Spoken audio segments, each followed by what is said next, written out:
Assalamualaikum warahmatullahi wabarakatuh. Di tengah tumpukan sampah yang busuk dan tak bernilai, seorang gadis kecil menemukan sesuatu yang akan mengubah hidupnya selamanya. Seorang pria yang kehilangan ingatan dan diburu oleh orang-orang berbahaya. Siapa sebenarnya pria itu? Mengapa ada yang ingin melenyapkannya? Di balik dunia yang kelam dan penuh keputusasaan, kebenaran perlahan mulai terungkap, dan bahaya mengintai lebih dekat dari yang mereka bayangkan. Semoga yang sudah like dan subscribe selalu diberi rezeki yang melimpah, dan mari kita bersholawat di kolom komentar. Hujan baru saja reda, meninggalkan genangan air kotor di antara tumpukan sampah yang menjulang tinggi.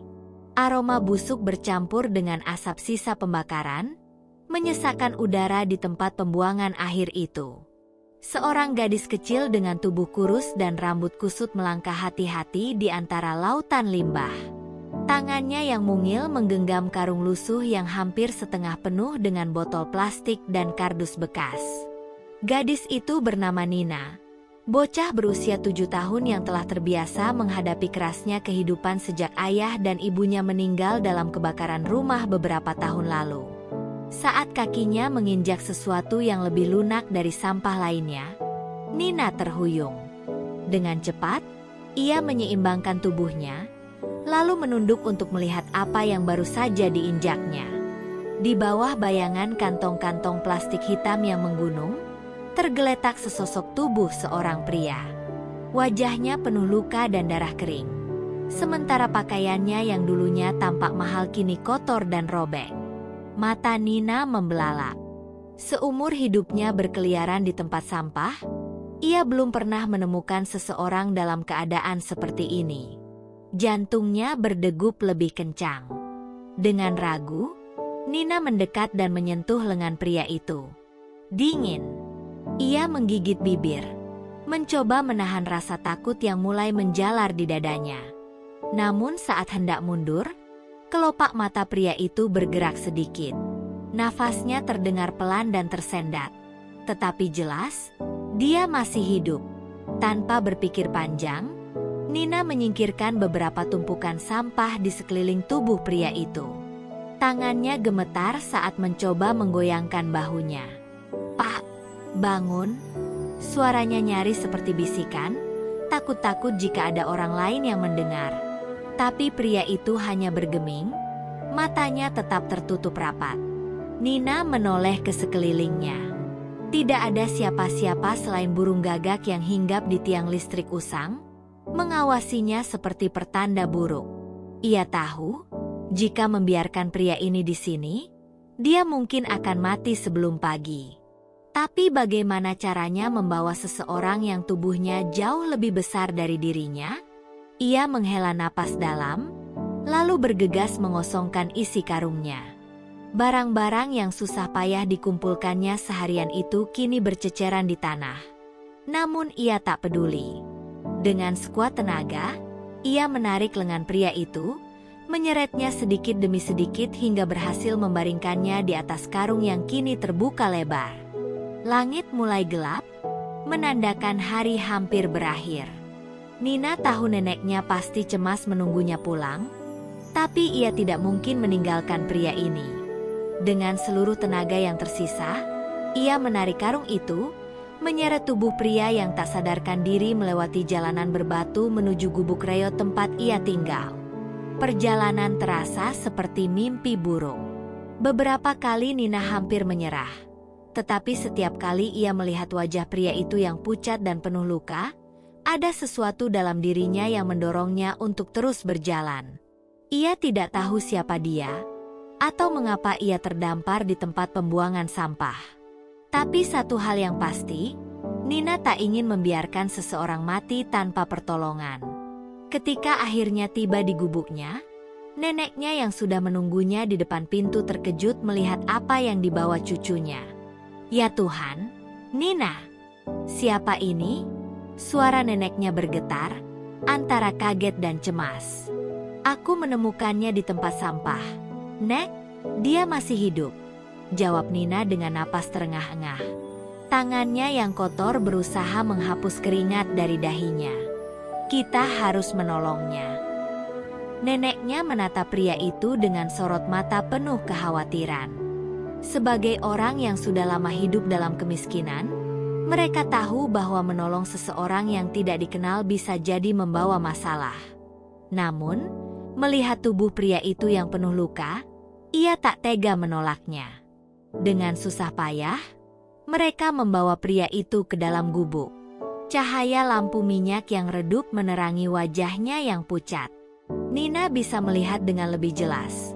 Meski kotor, pria ini memiliki fitur wajah yang tampak berwibawa, seolah-olah dia berasal dari dunia yang jauh berbeda dengan mereka. Tapi siapa dia sebenarnya? Dan mengapa dia bisa berakhir di tumpukan sampah? Nina menggigit bibirnya. Ia tidak tahu jawabannya. Yang ia tahu hanyalah satu hal.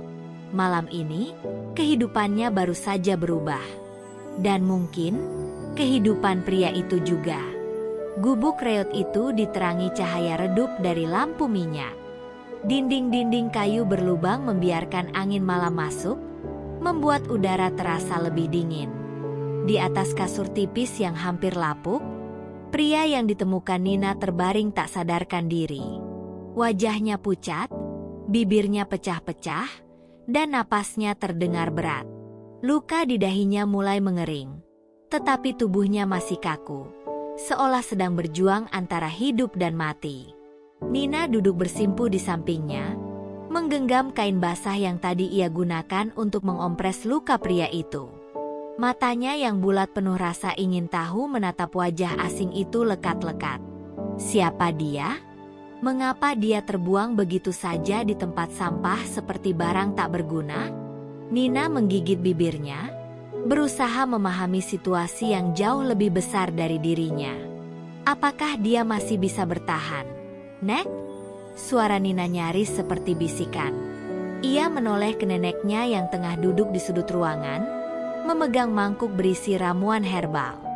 Neneknya menghela napas pelan sebelum menjawab, "Entahlah, Nak, Tuhan yang menentukan."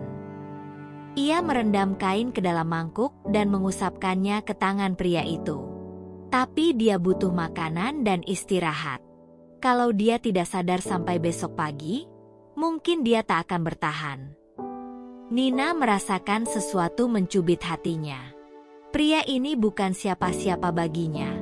Tetapi melihatnya dalam kondisi seperti ini membuat dadanya terasa sesak. Ia ingat betul bagaimana rasanya kehilangan seseorang. Ibunya, ayahnya, semua direnggut oleh api yang membakar rumah mereka hingga rata dengan tanah. Ia tidak ingin melihat ada nyawa lain yang pergi begitu saja, apalagi tanpa perlawanan. Malam semakin larut, dan suara jangkrik mengisi kesunyian. Nina tetap terjaga, matanya enggan lepas dari pria itu. Tiba-tiba, tubuh pria itu bergerak sedikit. Kelopak matanya bergetar, lalu perlahan terbuka. Mata yang penuh kebingungan itu bertemu dengan tatapan Nina. Nina terlonjak, tetapi kemudian berusaha menenangkan diri. "Pak, Anda sudah sadar?" tanyanya dengan suara lirih. Pria itu tidak langsung menjawab. Pandangannya kosong, seolah otaknya belum mampu memproses apa yang sedang terjadi.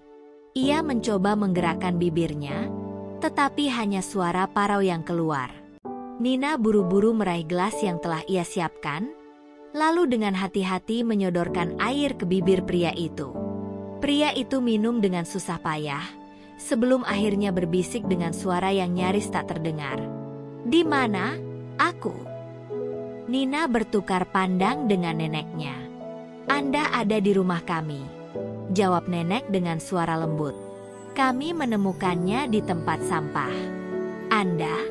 Ingat siapa nama Anda?" Pria itu mengerutkan kening, seolah mencoba menggali sesuatu dari pikirannya yang kabur. Keheningan panjang menguasai ruangan.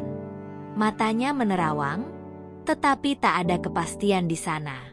Ia menelan ludah dengan susah payah sebelum akhirnya menggeleng lemah. Aku tidak tahu." Nina menahan napas. Ia masih kecil, tetapi ia mengerti apa artinya kehilangan ingatan. Pria ini, siapapun dia, telah kehilangan sesuatu yang sangat berharga, jati dirinya. Nenek mengusap pundak Nina dengan lembut. "Tak apa, Nak. Yang penting dia masih hidup," katanya pelan. Namun, jauh di dalam hati Nina, ia tahu bahwa kehidupan pria ini baru saja menjadi lebih rumit. Ia bukan sekadar seseorang yang terbuang di tempat sampah. Ada sesuatu yang lebih besar di balik ini semua, dan entah bagaimana, Nina merasa bahwa takdir telah menghubungkan mereka dalam satu cerita yang belum selesai. Malam itu, Nina terjaga lebih lama dari biasanya. Cahaya lampu minyak yang berkelip-kelip menari di dinding kayu gubuk mereka, menciptakan bayangan yang bergerak pelan di atas wajah pria itu.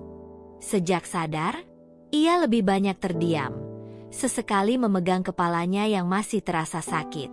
Ia tampak seperti orang yang terjebak dalam labirin pikirannya sendiri, berusaha mencari jalan keluar dari kegelapan yang menelannya.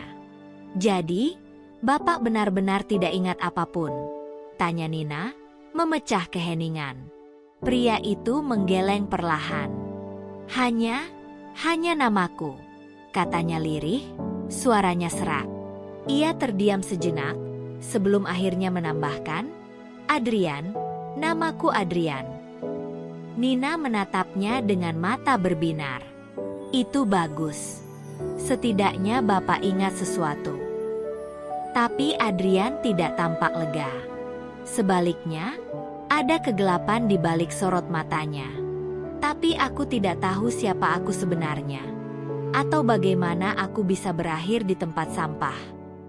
Ia mengusap wajahnya, frustrasi. "Aku merasa seperti ada sesuatu yang hilang, tapi aku tidak bisa menggapainya." Nenek Nina, yang sejak tadi diam di sudut ruangan, menghela napas panjang.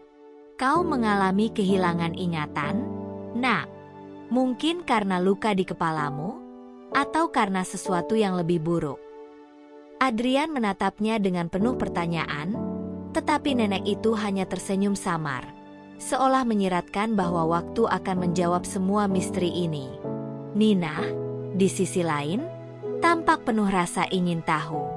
"Kita bisa mencari tahu, kan?" katanya dengan semangat. "Mungkin ada seseorang yang mengenali Bapak." Namun, belum sempat Adrian menjawab, suara langkah kaki terdengar dari luar gubuk mereka.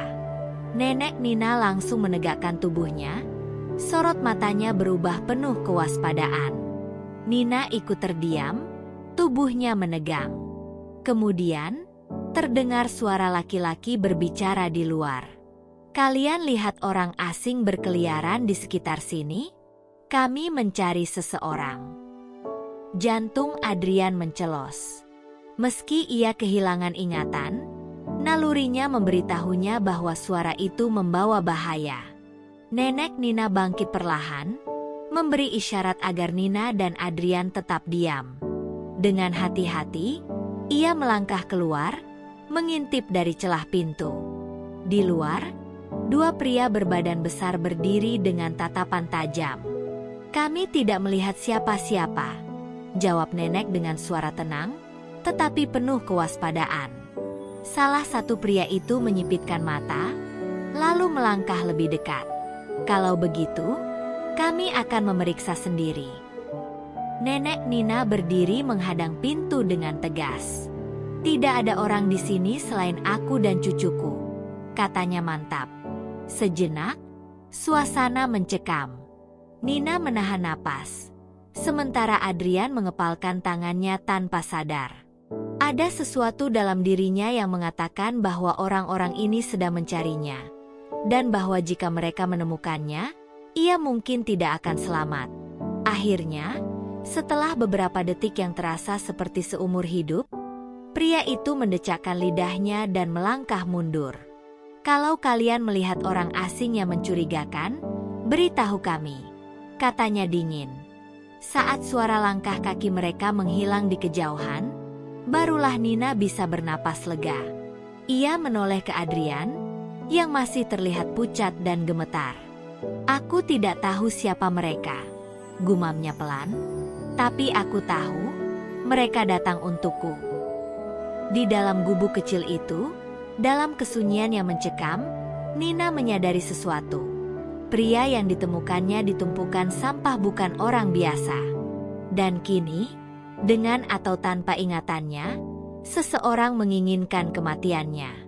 Adrian masih duduk terpaku di sudut gubuk.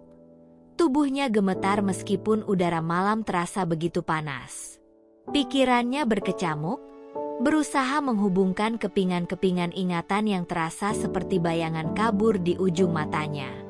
Ia tidak tahu siapa pria-pria yang mencarinya, tapi sesuatu dalam dirinya berkata bahwa mereka bukanlah orang baik. Nina duduk tak jauh darinya, menatap pria itu dengan penuh kekhawatiran. Meski masih kecil, ia bisa merasakan ketakutan yang melingkupi Adrian seperti kabut tebal. Sejak menemukan pria itu di tempat pembuangan sampah, hidupnya berubah drastis.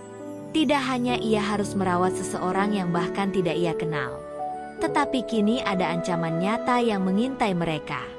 Pak Adrian, apakah Anda yakin tidak ingat apapun? Tanya Nina dengan suara hati-hati. Adrian menunduk, lalu menggeleng lemah. Hanya potongan-potongan, suara samar, wajah-wajah yang tak bisa kuingat dengan jelas. Ia menatap kedua tangannya, seolah berharap menemukan jawaban di sana. Tapi saat mendengar suara mereka tadi, entah kenapa, tubuhku bereaksi sendiri. Seolah aku tahu, mereka berbahaya. Nenek Nina menghela napas panjang, lalu mendekati pria itu. Ia mengamati luka di dahinya yang mulai mengering. Kalau mereka benar-benar mengincarmu, itu berarti kau memiliki sesuatu yang mereka inginkan, katanya lirih. Mungkin harta, mungkin informasi, atau mungkin sesuatu yang bahkan tidak kau sadari. Adrian menatap nenek itu dengan ekspresi penuh kebingungan. Tapi aku hanya pria yang ditemukan di tempat sampah. Bagaimana mungkin aku memiliki sesuatu yang berharga? Nenek Nina tersenyum kecil, meski ada sorot khawatir di matanya. Dunia ini penuh dengan rahasia. Nak, kau mungkin lebih penting dari yang kau kira. Nina menggigit bibirnya, mencoba memahami situasi ini dengan otaknya yang masih muda. Kalau mereka mencari Pak Adrian, itu berarti mereka tidak akan berhenti sampai menemukannya, kan? Keheningan menyelimuti ruangan. Hanya suara jangkrik di luar yang terdengar, mengiringi ketegangan yang merayap di antara mereka. Adrian mengepalkan tangannya. Aku tidak bisa tinggal di sini. Jika aku tetap di tempat ini, aku hanya akan membawa bahaya bagi kalian. Tidak. Nina tiba-tiba berkata, suaranya tegas. Ia menatap Adrian dengan mata berbinar penuh keyakinan. Aku menemukanku di tempat sampah. Aku yang membawamu ke sini. Aku tidak akan membiarkan mereka membawamu pergi atau menyakitimu. Adrian terkejut mendengar kata-kata itu.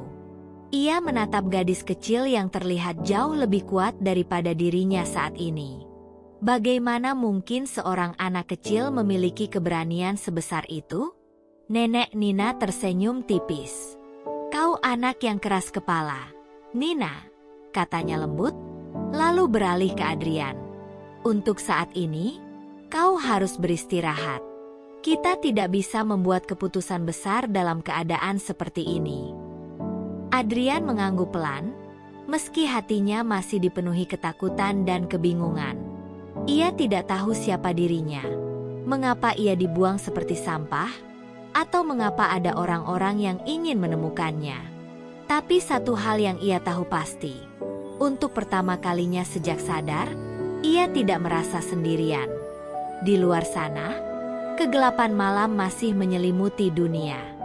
Namun di dalam gubuk kecil itu, di tengah penderitaan dan ketidakpastian, ada secercah harapan yang mulai menyala. Malam telah berganti pagi, tetapi kecemasan masih menggantung di udara. Sinar matahari yang masuk melalui celah-celah dinding gubuk terasa hangat, tetapi tidak cukup untuk menghilangkan rasa dingin yang menggigit hati Nina. Ia duduk di dekat pintu, memandangi jalan setapak yang menuju ke tempat pembuangan sampah. Sejak pria-pria misterius itu datang, hatinya tidak pernah tenang. Di sudut ruangan, Adrian bangun dengan wajah letih. Meski tidurnya panjang, pikirannya tetap terjebak dalam kekosongan. Ia memegangi kepalanya, berharap ada ingatan yang tiba-tiba muncul, tetapi yang ia dapatkan hanya sakit kepala berdenyut. "Kau terlihat lebih baik," kata nenek Nina sambil membawa semangkuk bubur hangat ke arahnya. "Makanlah, tubuhmu butuh energi." Adrian menerima mangkuk itu dengan tangan gemetar. "Terima kasih," gumamnya, sebelum menyuapkan bubur ke mulutnya. Rasanya hambar, tetapi hangatnya memberikan sedikit kenyamanan di tengah kebingungannya. Sementara itu, Nina tidak bisa menahan rasa ingin tahunya. "Pak Adrian," panggilnya pelan, "apa tidak ada sesuatu yang bisa kita lakukan untuk mengingat siapa Bapak sebenarnya?" Adrian terdiam.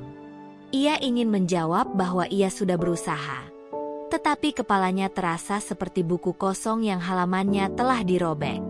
Namun, saat ia menatap Nina, ada sesuatu dalam dirinya yang berkata bahwa gadis kecil ini tidak akan menyerah. "Aku ingat sesuatu," ucap Adrian tiba-tiba. Nina dan neneknya langsung menoleh. "Benarkah?" tanya Nina antusias. Adrian berusaha menggali kenangan yang muncul sekelebat dalam mimpinya tadi malam. "Aku melihat sebuah gedung tinggi, dan ada seorang pria tua. Dia mengatakan sesuatu padaku, tapi aku tidak bisa mendengar suaranya dengan jelas." Nenek Nina mengangguk pelan. "Itu tanda baik.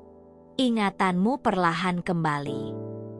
Namun, sebelum mereka bisa berbicara lebih jauh, suara langkah kaki terdengar mendekat ke gubuk mereka. Tidak seperti malam sebelumnya, suara ini lebih berat, lebih terburu-buru. Nina langsung berlari ke arah jendela kecil dan mengintip. Wajahnya seketika pucat. "Mereka datang lagi," bisiknya dengan napas tertahan. Adrian langsung menegang. Nalurinya berteriak untuk segera pergi. "Aku harus keluar dari sini," katanya seraya berdiri, meski tubuhnya masih lemah. Nenek Nina berpikir cepat. "Ada jalan belakang, lewat kebun tua. Pergilah sebelum mereka menemukanmu." Nina meraih tangan Adrian. "Aku akan ikut." "Tidak, Nina," potong neneknya tegas. "Kau harus tetap di sini. Jika mereka melihatmu pergi bersamanya, mereka akan tahu kau terlibat." Air mata menggenang di mata Nina. Ia tidak ingin berpisah dengan Adrian, tetapi ia tahu neneknya benar. Dengan enggan, ia melepaskan genggaman tangannya. Adrian menatapnya dalam-dalam. "Terima kasih, Nina. Aku tidak akan melupakan ini," katanya lirih sebelum berlari keluar melalui pintu belakang. Nina hanya bisa berdiri di ambang pintu, menatap punggung Adrian yang semakin jauh. Di dalam hatinya, ia tahu ini bukanlah akhir. Perjalanan Adrian baru saja dimulai, dan entah bagaimana, ia merasa bahwa takdir mereka masih akan bertaut di masa depan. Adrian berlari sekuat tenaga. Napasnya memburu seiring dengan detak jantung yang terasa seperti genderang perang di dadanya. Tubuhnya masih lemah, luka di kepalanya masih nyeri, tetapi ketakutan memaksanya untuk terus bergerak. Di belakang, samar-samar ia bisa mendengar suara laki-laki berteriak. Mereka menyadari sesuatu. Mungkin mereka melihat jejaknya, atau mungkin mereka mulai curiga pada nenek dan Nina. Angin malam menerpa wajahnya saat ia menerobos semak-semak di belakang gubuk. Daun-daun kering berkeresak di bawah langkahnya, dan ranting-ranting kecil melukai kulitnya. Tapi ia tidak peduli. Ia hanya tahu satu hal, ia tidak boleh tertangkap. Sementara itu, di dalam gubuk, Nina menggenggam tangan neneknya dengan erat. Matanya masih mengarah ke pintu belakang, berharap Adrian berhasil melarikan diri. "Kau harus tetap tenang," bisik neneknya, meski ada ketegangan di wajahnya. Pintu gubuk tiba-tiba didorong dengan kasar. Dua pria berbadan besar melangkah masuk tanpa permisi, mata mereka tajam dan menyelidik. Salah satunya, seorang pria berkemeja hitam dengan bekas luka di pelipisnya, berjalan mendekati nenek Nina. "Kalian pasti melihat seseorang," katanya dengan suara rendah namun mengancam. "Kami tidak suka orang yang berbohong." Nenek Nina menatapnya dengan tenang. "Kami hanya orang miskin, Nak. Tidak ada siapapun di sini selain aku dan cucuku." Pria itu menyipitkan matanya, seolah mencoba membaca kebohongan di balik kata-kata nenek Nina. Tapi sebelum ia sempat berkata lebih jauh, suara dari luar menarik perhatiannya. "Bos, kami melihat jejak kaki di belakang rumah ini," teriak seseorang dari luar. Pria bertanda luka itu langsung menoleh ke anak buahnya, lalu kembali menatap nenek Nina dengan tatapan dingin. "Kalau aku tahu kau berbohong, aku akan kembali." Dengan gerakan cepat, mereka keluar dari gubuk, meninggalkan Nina dan neneknya yang masih menahan napas. Di sisi lain, Adrian masih berlari di antara gelapnya pepohonan. Otot-ototnya terasa kaku, dadanya nyeri karena kurang oksigen. Tapi ia tidak punya pilihan. Ia harus terus maju. Tiba-tiba, kakinya terpeleset di tanah yang basah. Tubuhnya jatuh dengan keras, dan kepalanya hampir membentur batu besar di sampingnya. Rasa sakit menjalar ke seluruh tubuhnya, tetapi ia memaksa dirinya untuk bangkit. Namun, sebelum ia sempat kembali berlari, suara langkah kaki mendekat. Adrian menahan napas, tubuhnya membeku. Bayangan pria-pria itu mulai terlihat di antara pepohonan. Mereka semakin dekat. "Ayo, dia pasti tidak jauh," salah satu dari mereka berteriak. Jantung Adrian mencelos. Tidak ada tempat untuk bersembunyi. Ia terjebak. Tepat saat pria-pria itu semakin dekat, sesuatu terjadi. Dari kejauhan, suara sirene polisi tiba-tiba terdengar memecah keheningan malam. Pria-pria itu langsung berhenti, saling berpandangan dengan wajah tegang. "Sial! Kita tidak boleh ketahuan," desis pria bertanda luka. Tanpa berpikir panjang, mereka berbalik dan menghilang ke dalam kegelapan, meninggalkan Adrian yang masih terengah-engah di tanah. Adrian mengangkat wajahnya, menatap langit malam yang dihiasi bintang-bintang samar. Ia selamat untuk sekarang. Tapi pertanyaan besar masih menghantuinya. Siapa dia sebenarnya? Dan mengapa ada orang-orang yang menginginkan nyawanya? Di kejauhan, sirene polisi semakin menjauh, meninggalkan kesunyian yang menyesakkan. Adrian tahu, ini baru permulaan. Ia harus mencari jawaban sebelum mereka menemukannya lagi.